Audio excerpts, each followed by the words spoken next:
잘 벌고 잘 살자. 네, 안녕하세요. 팍스 인베스테이너 진행을 맡은 이주원. 이세란입니다. 네, 여러분 한 주가 다시 시작되었습니다. 이번 주에도 여전히 시작이 반이다라는 마인드 가지고 가실 것 같은데요. 그만큼이나 오늘 시장 중요하겠습니다. 그렇기 때문에 오늘 우리 방송이 또 중요할 것 같습니다. 주말 동안 우리 세란 씨가 또 어떻게 지냈는지 궁금합니다. 어떻게 지내셨어요? 네, 아무래도 이제 9월이니까 가을 축제가 많잖아요. 네. 전 주말 동안 가을 축제 사회를 보러 다녔는데 말이 좋아서 가을이지 정말 말 그대로 무대 위에서 익었습니다. 정말 폭염이 또 이번 주에도 찾아온다고 하잖아요. 네. 가을인데 폭염이라니 정말 사상 초유의 사태가 아닐까 싶은데 네. 우리 주원 씨는 주말 어떻게 보내셨어요? 네, 저는 금요일에 다짐했던 것처럼 정말 푹 쉬고 왔습니다.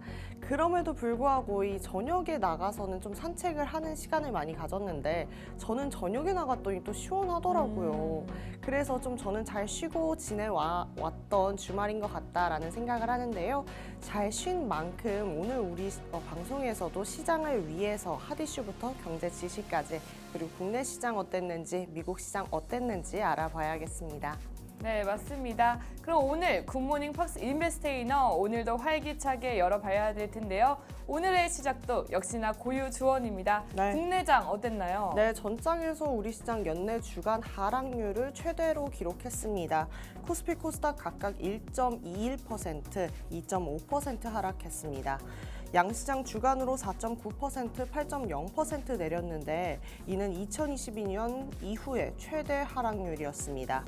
코스피는 PBR 0.9배를 이탈하는 모습이었고 코스닥 역시 700포인트를 위협받고 있습니다. 금요일 밤 발표 예정이었던 미국 8월 고용 보고서를 앞두고 대체로 냉각되는 이 미국 고용시장 지표를 좀 소화해내면서 계속해서 관망세가 짙게 나타내는 모습이었습니다. 또한 장 마감 후에는 브로드컴 호실적 발표에도 가이던스 실망감이 올라가면서 반도체 투심 악화하면서 삼성전자 0.1%, SK하이닉스 1.9%씩 하락했습니다.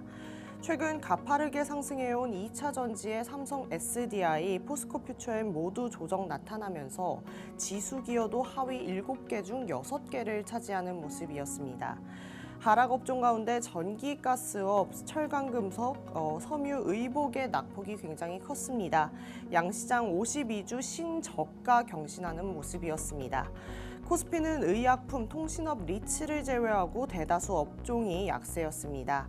양시장 약 80% 종목이 하락한 가운데 2차 전지 소재, 엔터, 화학 등이 288개 모두가 52주 신저가를 찍는 모습 보였습니다. 수급별로 봐도 상반기 코스피 약 22조 원을 순매수하던 외국인은 하반기 들어서 매수세를 굉장히 많이 줄여주는 모습 보였죠. 특히 미국의 제조업, 고용지표 둔화에 이 경기 우려 나타나면서 리스크 오프 심리가 반영되는 모습 보여줬습니다. 하반기 3조 원가량 순매도 가운데 이 9월에 들어서만 약 2조 원 가까이 팔았습니다. 특히 외국인은 전기전자에서 압도적인 매도세를 보여줬는데요. 기술주 중심의 이 국내 시장에서는 외국인 수급 이탈 자체가 하단에 영향을 줄 수 있다라는 우려감이 들게 됩니다. 미국 8월 고용보고서 발표된 만큼 오늘 시장 어떨지 굉장히 중요하겠습니다. 그리고 중국 8월 수출 입동향 역시나 좀 우리 시장에 많은 영향을 미칠 거기 때문에 오늘 우리 방송에서도 다뤄볼 거고요. 계속해서 관심도 가져보셔야겠습니다. 또한 오늘이죠. 중국 8월 CPI, PPI 이 부분까지도 잘 살펴보시고 우리 시장 어떻게 변화하는지, 어떻게 타격을 받는지, 영향을 받는지까지도 보셔야겠습니다. 여기까지 국내 증시 좀 알아봤고요. 간밤에 이 미국 시장 어땠나요? 네, 우리 미국 시장 발표드리겠습니다. 미국의 8월 고용 증가폭이 시장 예상을 밑돌면서 현지 시간 6일 뉴욕 증시 모두 파란불로 약세 마감했습니다. 미국의 경기 전망에 대한 불안감과 대형 기술주 차익 실현의 여파로 뉴욕 증시는 올해 들어 최악의 한 주를 맞이해야 했는데요. 이날 뉴욕 증시에서 다우존스 3080 산업 평균 지수는 전날보다 1.01% 하락한 4345.41에 기술주 중심의 나스닥 지수는 전장보다 2.55% 하락한 16,690.83으로 대형주 위주의 S&P 500 지수는 전장보다 1.73% 하락한 5,408.42에 각각 거래를 마쳤습니다. 주간 기준으로 S&P 500 지수는 4.3% 하락하며 작년 3월 실리콘밸리 은행 파산 이후 최악의 주간을 보냈고요. 같은 기간 나스닥 지수 또한 5.8%나 하락하며 2022년 이후 최악의 하락률을 기록했습니다. 이날 증시 하락을 부채질한 것은 단연 8월 고용지표일 것인데요. 비농업부문 신규 고용지표가 경제 성장세 둔화에 대한 우려를 다시 한번 불러일으킨 것으로 보입니다. 지난 7월 고용 증가폭이 대폭 하향 조정되며 주식에서는 7월 고용 악화가 일시적인지 파악하기 위해 8월 지표에 더욱 주목하는 모습 보였는데요. 8월 고용 지표마저 악화되면서 정말 더욱 위험 회피 심리를 키운 여파로 보입니다. 앞서 미 노동부는 이날 오전 8월 미국의 비농업 일자리가 전월 대비 14만 2천 명 증가했다고 밝혔습니다. 고용 증가폭이 7월보다는 커졌지만 시장 전망치 16만 1천 명을 밑돌았고요. 실업률은 7월 대비 3.3 대비 낮아진 4.2%로 시장 예상에 부합했습니다. 실업률은 부합했지만 고용 증가폭이 예상치보다 낮게 나오면서 아래 공포 다시 한번 찾아온 것으로 보입니다. 두 번째 이유로는 고평가 논란에 휩싸인 대형 기술주의 낙폭이 크게 나타났습니다. 아마존 3.7% 하락했고 메타 3.2%, 알파벳 4.1% 하락하며 3%대 이상 낙폭 보였습니다. AI칩 대장주 엔비디아는 4.1% 하락하며 주가가 최근 2주간 20% 넘게 빠지며 최근 2년 새 가장 큰 폭의 하락세 기록했고요. 특히 전날 시장 예상치를 밑도는 향후 실적 전망을 발표한 브로드컴 10% 넘게 하락하면서 시장 지수 급락을 이끈 것으로 보입니다.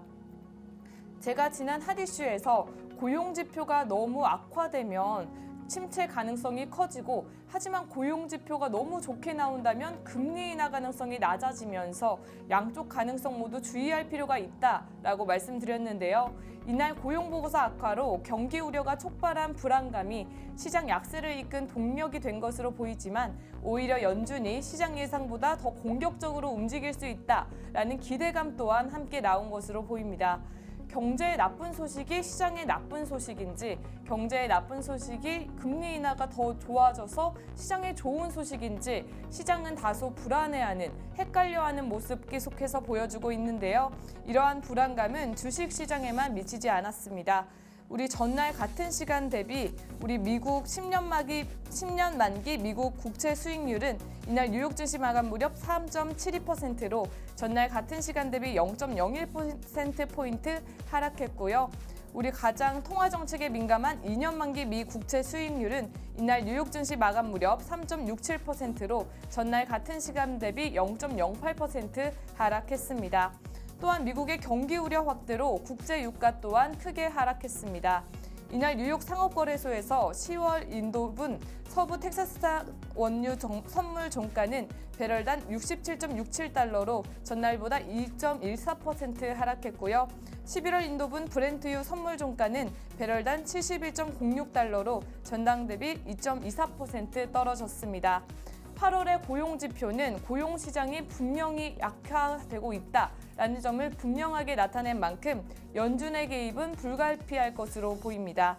불안감에 흔들리는 이 시장의 방향성은 결국 연준에게 달려 있을 텐데요.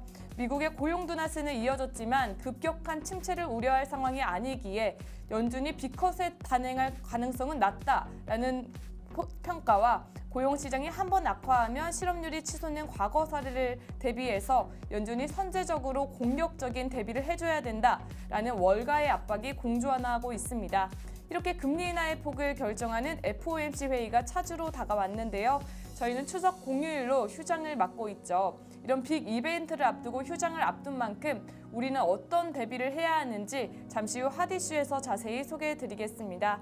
이것으로 미국 브리핑 마치겠습니다. 이렇게 국내장, 미국장 알아봤다면 이제는 우리 시장을 이끌어줄 핫 이슈 만나봐야 될 텐데요. 네. 어떤 이슈 준비해 주셨나요? 네, 세란 씨 지금 우리 시장이 정말 안 본 눈 사고 싶을 정도로 너무 힘들잖아요. 네. 이런 상황에서 제가 어떤 자세를 좀 가지면 좋겠다라고 말씀드렸는데 기억나시나요?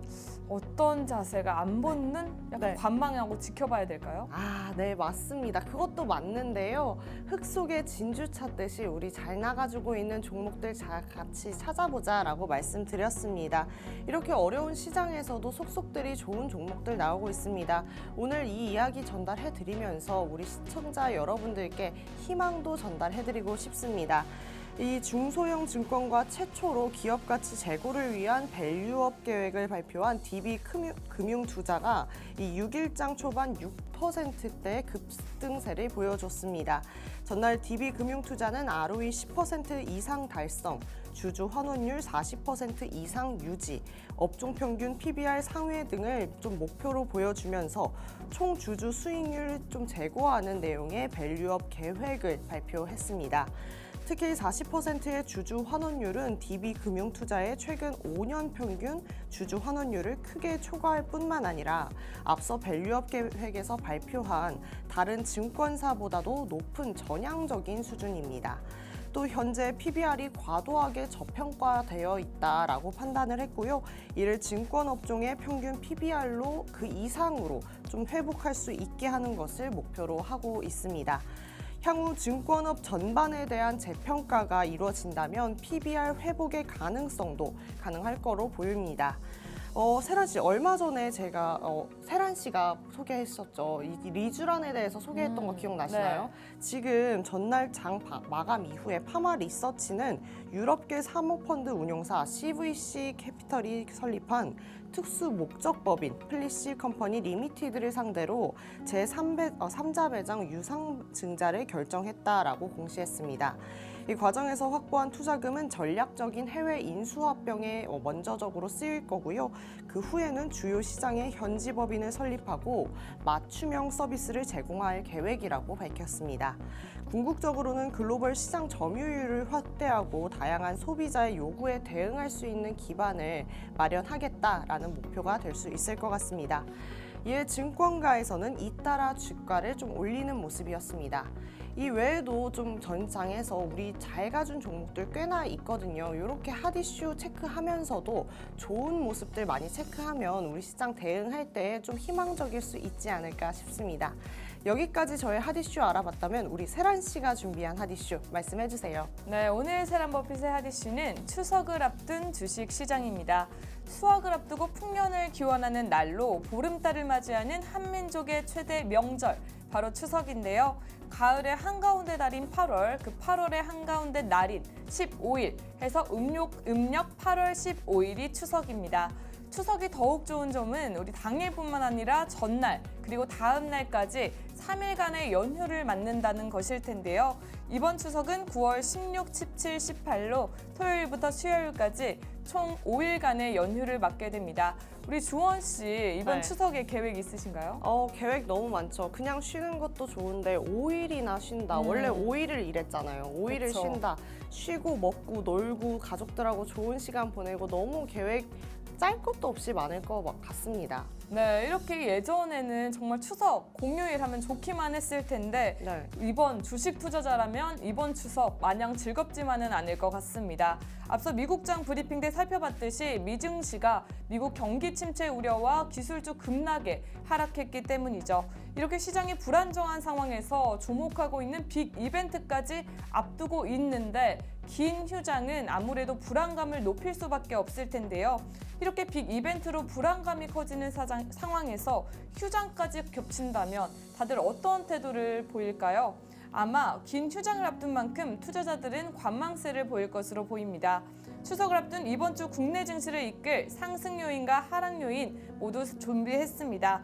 먼저 간단히 소개드리자면 미국 연준의 금리 인하 기대감과 낮아진 밸류에이션이 상승 요인으로 미국 경기 침체 우려와 추석 연휴, 관망 심리가 하락 요인으로 꼽아봤는데요. 먼저 전주 국내 증시 살짝 살펴보면요. 우리 8일 한국거래소에 따르면 코스피는 전주 대비 4.86% 급락한 2,544 2.28에 마감하며 2,600선이 붕괴되었죠. 특히 미국의 8월 고용 보고서 공개를 앞둔 6일까지 4거래일 연속 하락하는 모습 보였습니다.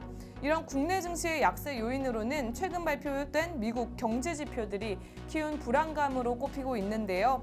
그 결과 우리 미국 경기 침체 우려가 계속되면서 국내외 증시가 부진한 흐름을 계속 이어가고 있기 때문입니다. 하지만 이런 미국발 8월 공포, 아래 공포는 지난 8월에도 이어졌었는데요. 하지만 8월에 불거졌던 아래 공포 빠르게 회복하며 다우존스 지수는 우리 최고가를 경신하기도 했습니다.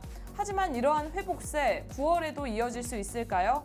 8월 초 금융시장 혼란을 단기간 극복한 점은 되려 호재보다는 악재에 민감하게 우리를 만들었습니다. 또한 시기적으로도 경제지표 결과에 대한 시장 눈높이를 높아지게 만들었기 때문에 지난달 초 형성된 반업 효과가 이번에는 예상치 하회로 나타나고 있다고 판단됩니다. 이 기대치가 무서운 점은 우리 엔비디아가 호실적을 발표했음에도 시장 기대치에는 미치지 못하면서 급락세를 보였기 때문에 더욱더 무서움을 한번 체감했는데요. 미국 8월 ISM 제조업 지수와 8월 고용 지수가 예상치를 밑돌면서 8월 초에 나타난 경기 침체, 아래 공포가 재부각된 상황에서 주목할 빅 이벤트들 소개해드립니다.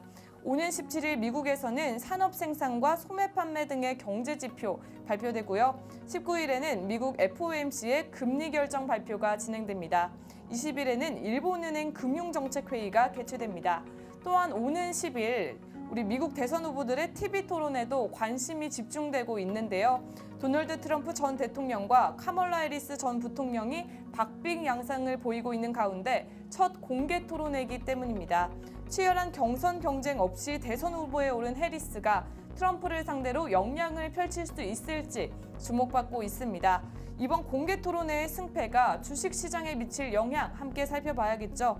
해리스 후보가 승기를 잡는다면 반도체, 자동차, 2차 전지, 신재생 에너지 등 바이드노믹스 관련주들이 반등을 보일 것으로 보이고요. 반면 트럼프 후보가 우세를 보이면 은행, 기계, 방산 등이 강세를 보일 것으로 전망됩니다. 또한 10일에는 애플의 첫 AI가 탑재된 디바이스 아이폰 16이 출시된 전망인데요. AI 기능에 대한 기대감으로 전작 대비 판매 호조가 예상되는 가운데 국내 IT 벤더사들의 수혜 가능성이 커질 것이다 라는 전망과 함께 AI 기능과 관련해 불확실한 점이 많아 주식시장에 큰 호재로 반영되지 못할 것이다 라는 전망이 함께 공존하고 있습니다. 관련해서도 주목해보시면 좋을 것 같습니다.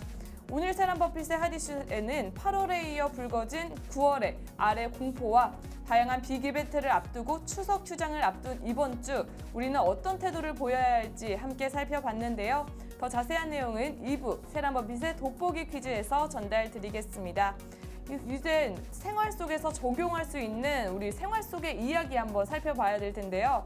오늘은 어떤 이야기가 준비되어 있나요? 네, 오늘도 역시나 알쏭달쏭한 이 경제 용어들 알아보는 시간 준비했습니다. 생활 속의 경제 이야기 시간인데요. 이 경제 시장에 있는 우리는 꼭 알아야 되는 것들은 알아야겠죠. 오늘 이 용어들 저희가 속속들이 파헤쳐 드리도록 하겠습니다. 세란 씨, 첫 번째 용어 준비해 주셨죠? 네, 주원 씨한테 질문 하나 드릴까 하는데 네. 경제의 가장 기본 원칙 하면 어떤 원칙이 떠오르세요?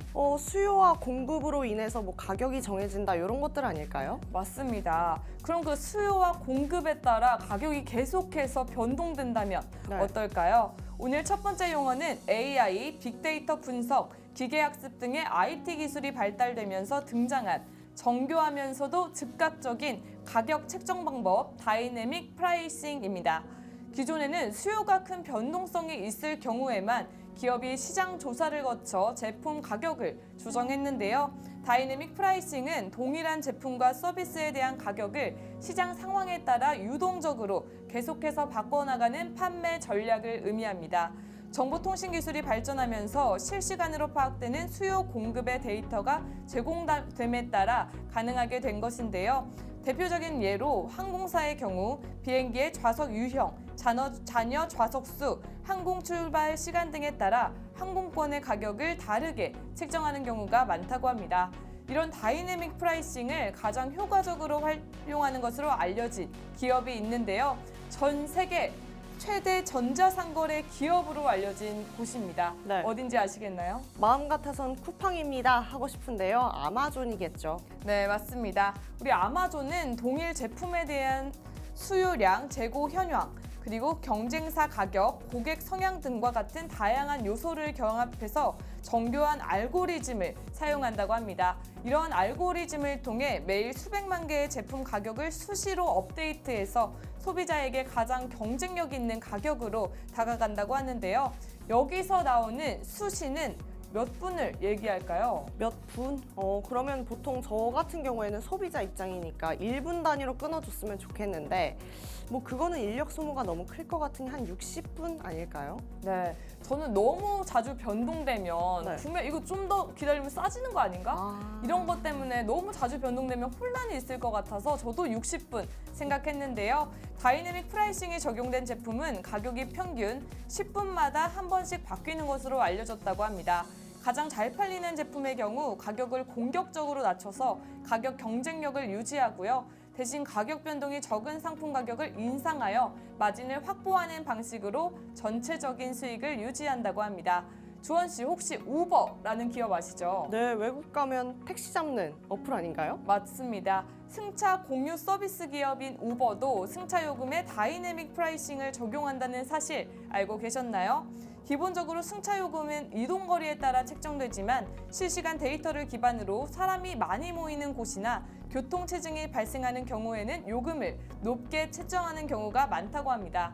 반대로 우버 수요가 낮은 시간대와 지역에서는 요금을 낮게 책정한다고 합니다. 같은 물건을 시간별로, 장소별로, 상황별로 다르게 구매해야 된다면 저는 오히려 불편할 것 같거든요. 네. 우리 주원 씨는 어떠세요? 저도 좀 불편할 것 같은데 그래도 조금 머리를 많이 쓰고 내가 몸을 많이 굴린다라고 하면 좀 더 싸게 살 수 있으니까 좋은 점도 있지 않을까 싶네요. 네. 역시나 뭐 수요 공급에 따라서 잘 이 기업 전략에 대입한 사례가 아닌가 싶습니다.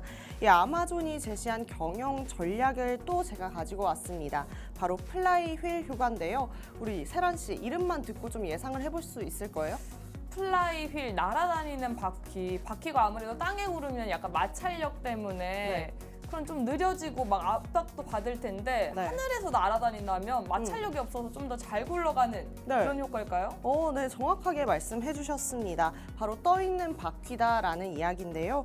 외부 힘에 의존하지 않고 스스로 굴러가는 거죠. 처음에는 어쨌든 좀 동력이 필요하겠지만 그 동력을 받고 가속력이 붙기 시작하면 스스로 움직일 수 있는 겁니다. 이 플라이 휠을 경영 전략에 가지고 왔습니다. 가격을 낮추면 이 고객이 모이게 될 거고 고객이 모이면 팔고 싶은 사람도 많이 모이게 될 것입니다. 이로 인해서 규모가 좀 커지면 고정 비용이 낮아지면서 비용이 절감될 거고 효율성이 높아져서 가격을 낮출 수 있다. 이런 선순환을 목표로 했다라고 볼 수가 있겠습니다. 네, 정말 이론대로만 된다면 우리 판매자도 구매자도 기업도 모두 다 이익을 보는 정말 선순환 구조일 것 같은데요. 네. 하지만 이렇게 무조건적으로 다른 데보다 가격을 낮게만 책정하는 게 가능한가요? 그렇죠. 아무래도 그런 염려가 있기 때문에 아마존에서는 이 구조를 조금 유지를 하기 위해서 대표적으로 유통 구조를 좀 단순하게 개편을 했고요. 수익을 가격에 재투자하는 방식을 선택을 했습니다. 이런 플라이휠 효과를 전략으로 채택한 기업이 또 있는데요. 우리 세란 씨 좀 예상해 볼 수 있을까요?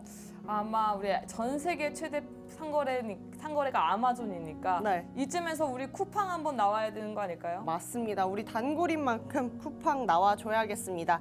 쿠팡은 그동안 정말 막대한 거금을 들여서 전국에 물류센터를 세웠습니다. 시장 점유율을 또 확보하기 위해서 최저가 상품을 공급하고 자체 배송 서비스 시스템까지도 좀 구축을 해줬는데요. 이를 바탕으로 이 휠이 관성적으로 알아서 회전하고 있는 모습 보여줬습니다. 그러면서 이제야 드디어 흑자를 좀 맛보고 있고요. 휠을 더 빨리 회전시키기 위해서 전국을 로켓 배송을 가능하게끔 이런 인프라들을 더욱더 열심히 구축하고 있다라고 합니다. 거기에 직매입, 직배송 시스템을 공고히 하려는 노력까지도 가지고 가고 있다라고 합니다. 네, 이렇게 쿠팡의 성장 요인은 단연 배송 시스템을 자체적으로 구축한 것일 텐데요. 이 전략이 아마존 전략을 책정한 것이라니 그 점이 참 놀라운 것 같습니다. 왜 한국의 아마존이라 불리는지 오늘에야 조금 더 체감하는 것 같습니다. 네, 아마존 역시나 어쨌든 이런 기업 성장의 일련의 순환 과정으로 인식을 한 건데요. 개선된 고객의 경험과 고객 증가, 이것들이 트래픽, 판매자, 상품군을 늘릴 수 있다라고 확신을 한 것입니다. 앞으로도 기업과 소비자, 판매자 모두가 행복한 이 구조가 좀 많이 생겼으면 좋겠다라는 생각이 듭니다. 네, 좋습니다. 이렇게 해서 생활 속의 경제 이야기 생경히 마치도록 하겠습니다. 오늘은 IT 발달이 경제 기본 원칙에 적용된 다이내믹 프라이싱과 아마존과 쿠팡의 성장 전략, 플라이휠 효과까지 살펴봤는데요. 이렇게 장 브리핑부터 우리 시장 전망도 함께 살펴보시면 좋겠죠. 우리 하단에 있는 QR코드를 통해 팍스 통신망 입장하시면 저희의 멘토님, 이정호 멘토님께서 다양한 정보들 제공해주고 있으니까요. 그 정보들 한번 살펴보시면 좋을 것 같습니다. 또 저희를 다시 한번 보고 싶다 하시는 분들이 위에서 저희가 만들어 놓은 공간이 또 있죠. 네, 맞습니다. QR보다 더 쉬운 방법일 수도 있겠습니다. 유튜브에 팍스탁 세 글자 치고 들어가시면 여러분들의 좀 멘토가 되어줄 수 있는 우리 전문가분들 계시고요. 저희도 또 궁금한 이야기까지 준비되어 있습니다. 팍스탁 구독, 좋아요, 알림 설정까지 해두시고 많이 보시면 더 좋겠습니다. 네, 그럼 저희는 이것으로 오늘 1부를 마치고 2부에서 다시 인사드리도록 하겠습니다. 그때까지 채널 고정!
네, 이렇게 주사인 볼트 타임이 다시 돌아왔습니다. 오늘은 또 어떤 특별한 이야기와 퀴즈들이 준비되어 있을지 한번 기대해 보셔도 좋겠습니다. 우리 시장 참 좋지 않은데요. 그럼에도 불구하고 월요일이니만큼 어떻게 우리 시장이 좀 갈줄지 이런 것들을 기록해 보는 것도 좋겠고요. 알아보는 것도 좋겠습니다. 그럼 어떤 업종까지 좀 잘 가줄지 이 부분도 알아보도록 하겠습니다. 전장에서 우리 시장이 연내 주간 하락률 최대를 기록했습니다. 코스피는 PBR 0.9배를 이탈했고 코스닥 같은 경우에는 700포인트를 위협받고 있습니다. 금요일 밤 예정이었던 이 미국 8월 고용 보고서를 앞두고 대체로 좀 냉각되는 미국 고용시장 지표들을 우리 시장에서 계속해서 좀 감당을 해내면서 관망세는 좀 짙게 나타났습니다. 수급별로 봐도 상반기 코스피 약 22조 원을 순매수하던 외국인은 하반기 들어서 매수세가 좀 주춤하기 시작했죠. 특히 미국의 제조업, 고용지표 등의 이 둔화에 우리 경기 우려가 좀 올라가면서 리스크오프 심리가 반영되는 모습 계속해서 보여줬습니다. 코스닥 같은 경우도 뭐 별반 다를 게 없는 하루였습니다. 양시장 52주 신저가 다수 등장했는데요. 약 80% 종목이 하락한 가운데 2차 전지 소재 그리고 엔터, 화학까지 288 종목이 이 52주 신저가를 경신하는 모습 보여줬습니다. 최근 주가 상승 흐름 보였던 이 제약 업종들까지도 이날 전거래일 대비 1.4%가량 하락하는 모습이었습니다. 화장품 관련주들이 담긴 유통업종 지수와 2차 전지 대장주인 에코프로비엠이 담긴 이 일반 전기전자 업종 지수도 이날 전날 대비 3.61%까지 하락하는 모습 보였습니다. 수급에서도 외국인과 기관 투자자가 쌍끌이 매도하는 모습 보여줬습니다. 외국인과 기관이 각각 857억 원 그리고 47억 원어치를 팔아버리는 그런 모습 보여줬습니다. 개인은 반면 홀로 좀 담는 모습을 보여줬는데요. 이렇게 기관과 외국인과 따로 가는 개인이 사실상 외로운 길을 걷지 않나 싶습니다. 업종별로도 좀 봤을 때 이 의약품, 통신업, 리츠를 제외한 대다수의 업종이 약세를 보여줬습니다. 이 규모가 80%가량의 종목입니다. 어쨌든 그 가운데에서도 2차 전지 소재와 엔터, 화학이 굉장히 신저가를 많이 찍는 하루였다라고 말씀드렸고요. 등락률로 봐도 이 상승폭보다 하락폭이 굉장히 큰 거 확인하실 수 있겠습니다. 뭐 어쨌든 지금 같은 경우에는 이 IPO 시장도 굉장히 조용합니다. 그래도 관심을 좀 우리가 가져볼 만한 기업 두 가지를 가지고 와봤는데요. 사실상 9월 둘째 주에 데뷔를 앞둔 기업은 없습니다. 하지만 기관 투자자 대상으로 수요 예측을 앞둔 기업과 일반 투자자 대상으로 청약을 진행하는 회사가 각각 한 곳씩 있어서 가지고 와봤습니다. 어쨌든 이 기업 두 곳은 이 시장 참여자들의 관심이 계속해서 지속될 전망입니다. 오늘 9일부터 13일까지 우리 5일간 웨이비스가 수요 예측을 진행한다라고 되어 있죠. 웨이비스에 따르면 전방 시장은 연평균 13.9% 이상의 성장세를 보일 것으로 관측된다라고 전했습니다.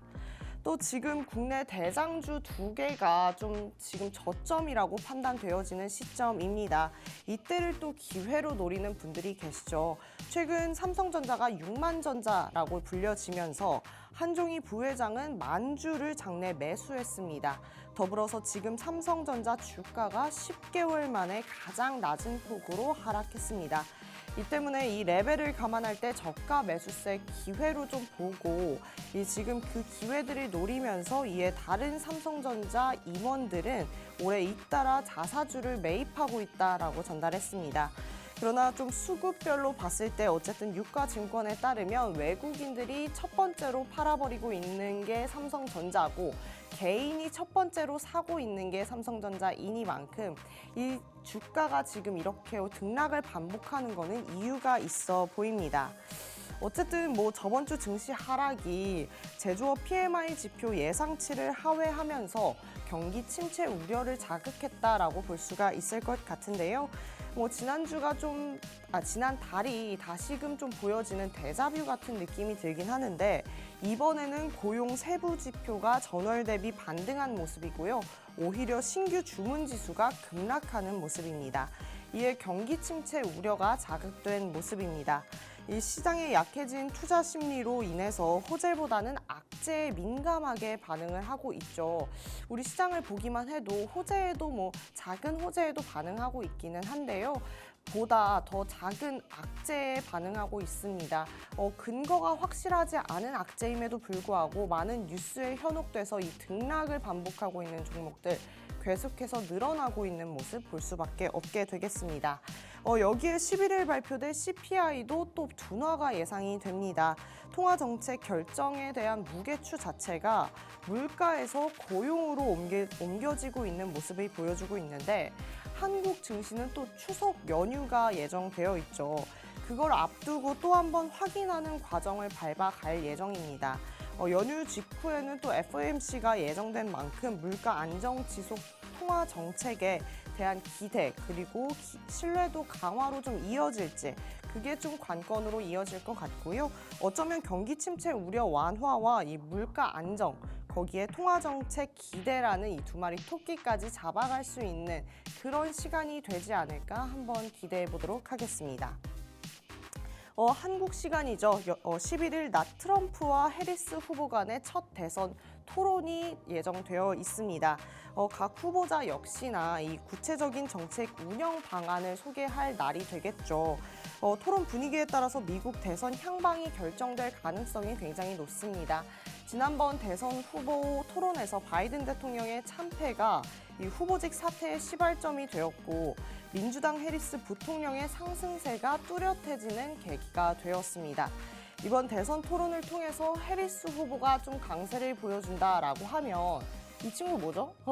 넘어가도록 하겠습니다. 강세를 보여준다라고 하면 우리 반도체, 자동차, 2차 전지, 신재생이 좀 잘 가줄 것이고요. 트럼프가 좀 우세를 보여준다라고 하면 은행, 기계, 방산들이 잘 가줄 거라는 거 우리 투자자분들도 잘 알 수 있을 것 같습니다. 이번 주 애플 최초로 AI를 탑재한 디바이스 아이폰 16이 또 출시가 예정되어 있죠.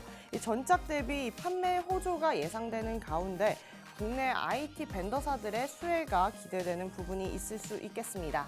그렇다라고 하면 이 친구가 미리 나와 있는 이유가 있겠습니다. 이번 주 업종 어떤 것이 좀 잘 나가줄까요? 아마 견고한 펀더멘털이 좀 보여주는 업종이 잘 가주지 않을까 싶습니다.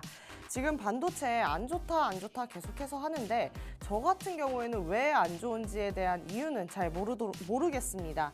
아마 엔비디아가 좀 아쉬운 실적을 보여줘서라고 생각할 수 있겠는데요. 그거는 좀 근거가 부족할 것 같고요.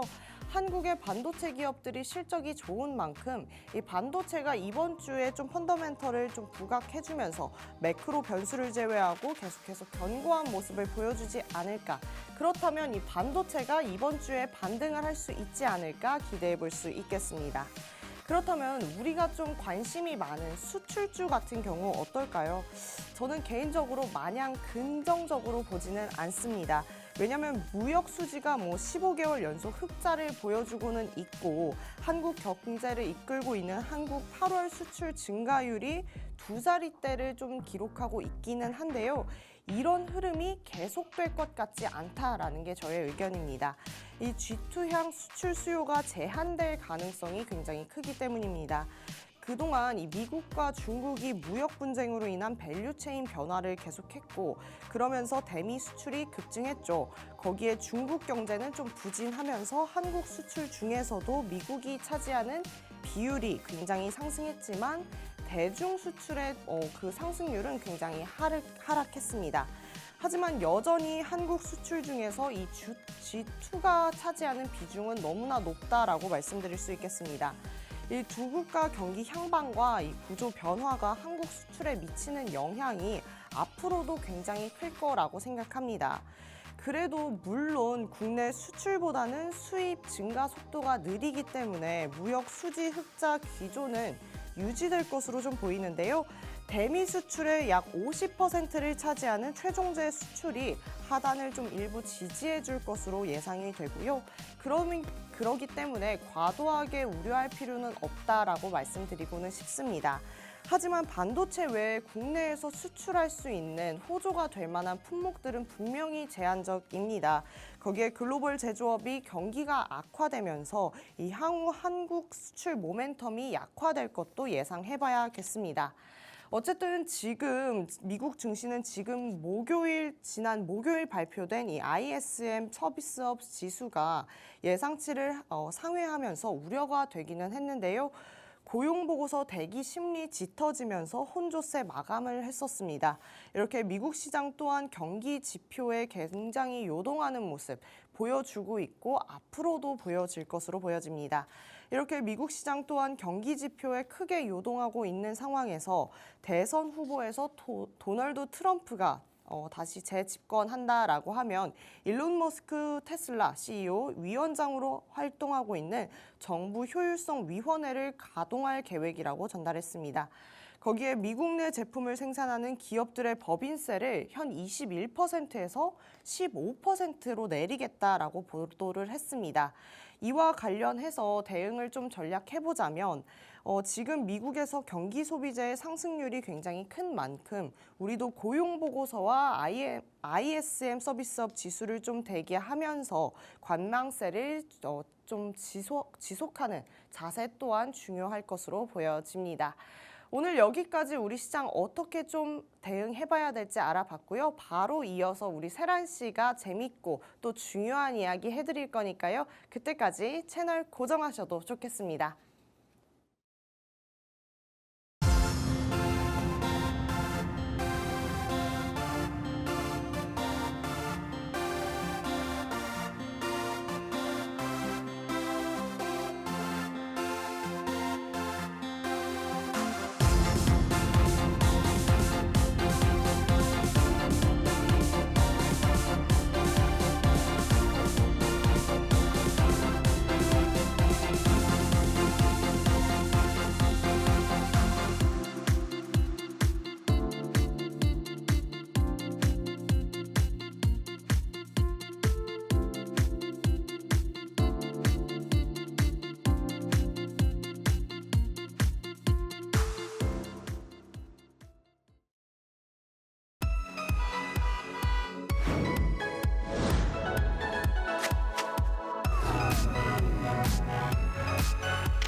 네, 안녕하세요. 팍스 인베스테이너. 이번 시간은 세란 버핏의 돋보기 퀴즈 시간입니다.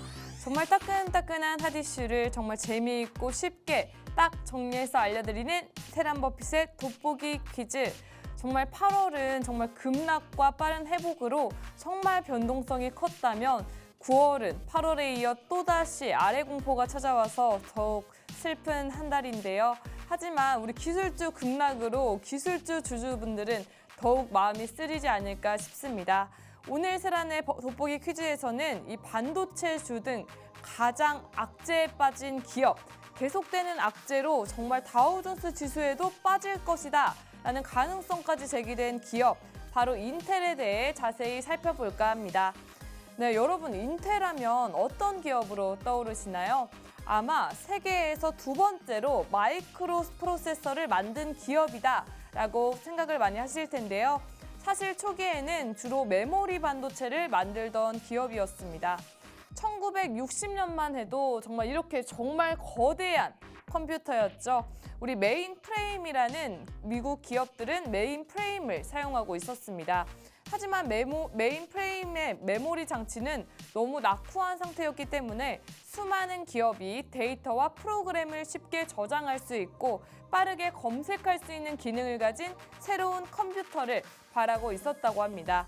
이에 로버트 노이스, 고든 무어는 메모리셀의 집적도를 높인다면 컴퓨터를 훨씬 소형화하고 정말 빠르게 만들 수 있지 않을까 생각을 해서요. 그런 집적 회로의 잠재 시장이 또한 엄청난 돈을 벌 수 있지 않을까라는 생각으로 이어지면서 정말 인텔이라는 기업을 설립했습니다. 우리 예측만 했다면 지금의 인텔은 없었을 텐데요. 예전에 제가 네이버 소개해드리면서 네이버의 삼성 SDS의 사내 벤처기업인 웹글라이더를 나와서 네이버 컴을 설립했다라고 말씀을 드렸는데 이런 걸 보면 우리 예측보다는 실행을 해야 뭔가가 이루어지지 않을까 싶습니다. 어쨌든 우리 인텔을 설립한 이 아이들이 인텔을 설립하신 분들인데요. 이분들은 주로 SRAM이나 롬 반도체들을 생산했으나 별다른 성과를 거두진 못했습니다. 그러다 이듬해 인텔을 지금 자리에 이끌어준 효자 상품을 출시했는데요. 바로 인텔 1103입니다. 이건 출시하자마자 정말 세계에서 가장 많이 팔리는 반도체가 되면서 우리 1971년 공식적으로 첫 흑자를 기록했습니다. 이후 우리 인텔 404로 마이크로 프로세서 사업에 진출했고요. 인텔 8088의 성공 덕분에 우리 메모리 반도체 사업은 마이크로 프로세서 사업과 함께 1970년대 인텔의 성장을 이끌었던 동력으로 작동했습니다. 이렇게 반도체로 승승장구하고 있는 인텔 그냥 두고 볼 리 없겠죠. 바로 우리 이를 제지하고자 반도체 사업에 진출한 나라가 있었습니다. 우리 일본인데요. 당시에 가전제품으로 정말 잘 나갔던 일본이 이 반도체는 미래를 위해 꼭 해야 한다라는 사명을 가지고 1980년대 초반 NEC, 도시바, 후지츠 등의 일본 기업들이 메모리 반도체 시장에 본격적으로 진출했습니다. 네, 나아가서 1983년부터는 일본 정부를 등에 업고 정말 저렴하게 가격 공세를 펼쳤는데요. 이것이 메모리 반도체 산업의 최초의 치킨 게임입니다.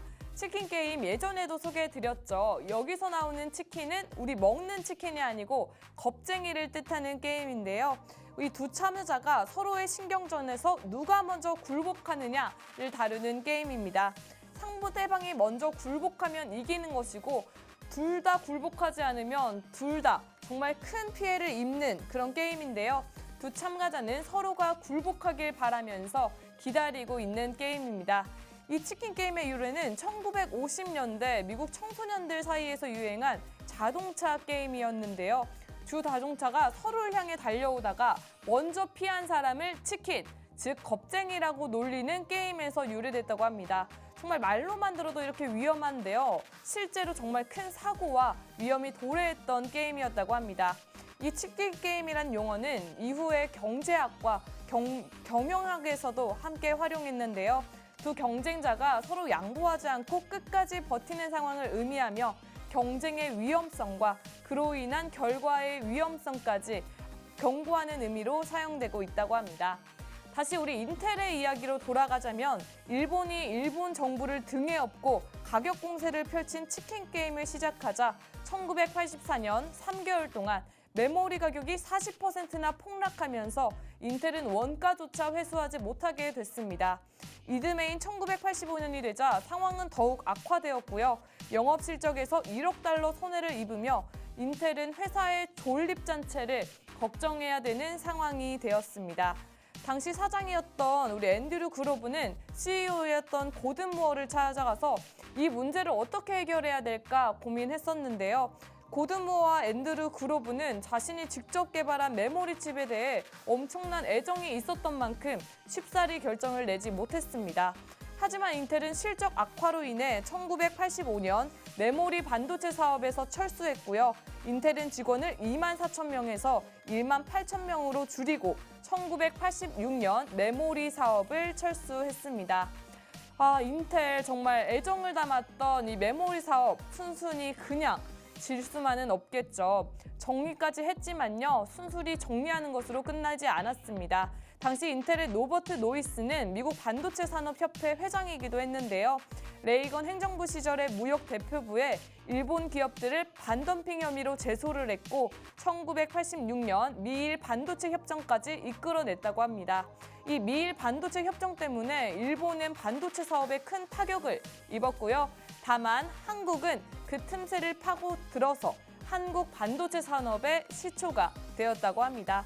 이렇게 메모리 반도체 제조회사의 전통을 가진 기업이자 미국의 데스크용 CPU를 중점적으로 설계하는 종합 반도체 기업으로 거듭난 인텔. 1990년대부터 현재까지 수십 년간 매출 기준 반도체 업계의 선두를 차지하고 있는데요. 이래서 인텔은 반도체 거인이라는 별명까지 가지고 있습니다. 그러다 1999년 찾아온 닷컴 버블 시대에 인텔은 마이크로소프트와 함께 다우존스 산업평균지수에 가입한 최초의 두 기술 회사 중 하나로 거듭났습니다. 이렇게 반도체 거인이자 최초로 다우존스 지수에 가입했던 기술 회사였던 인텔. 이 인텔이 최근 정말 몰락까지 맞이하는 정말 위기에 처했다라는 거 말씀드렸는데요. 이 점은 내일 세란 버핏의 돋보기 퀴즈에서 마저 설명드리도록 하겠습니다. 네, 이렇게 반도체 제국이자 최초 다우존스 가입했던 기술 회사, 우리 인텔. 하지만 우리 컴퓨터에서 AI로 이렇게 기술이 변화되는 시대 흐름에 따라서 정말 몰락을 맞이하고 있는 요즘인데요. 이 인텔이 몰락을 맞이했던 것 내일 기대해 주시고요. 우리 영원한 1등을 없다는 점도 다시 한번 내일 한번 짚어드리도록 하겠습니다. 이것으로 오늘 세란버핏과 함께하는 돋보기 퀴즈는 마치도록 하겠습니다. 본 방송에서 제공하는 정보는 투자 판단에 대한 조언일 뿐 해당 종목 가치의 상승 또는 하락을 보장하지 않는다는 점 함께 안내드리도록 하겠습니다. 저희는 내일 8시 30분 다시 한번 인사드리겠습니다. 함께해 주신 여러분 감사합니다.